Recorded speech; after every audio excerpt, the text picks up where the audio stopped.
పునః ప్రవేశ భీతత్య మకారస్తు కవాటవత్తు అన్నారు.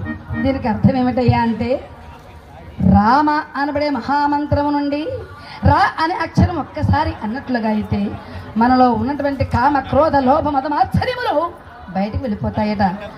మా అనే అక్షరం మరొక్కసారి అన్నట్లుగా అయితే బయటికి వెళ్ళిపోయిన ఏ పాపం కూడా మనలోకి ప్రవేశించే అవకాశం ఉండదు అన్నారు భద్రాచల రామదాసు గారు, గురువు గారైనటువంటి కబీర్ దాసు గారు.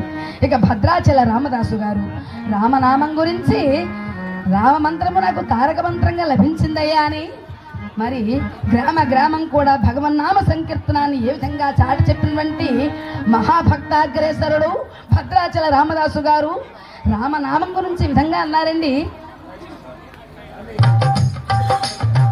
తారక మంత్రము కోరిన దొరికెను ధన్యుడనైతిని ఓరన్న రామా ధన్యుడనైతిని ఓరన్న మీరిన కాలుని దోసల పాలిట మృత్యువు మది నమ్మికయున్నా తారక మంత్రము కోరిన దొరికెను ధన్యుడనైతిని ఓరన్న రామా ధన్యుడనైతిని ఓరన్న.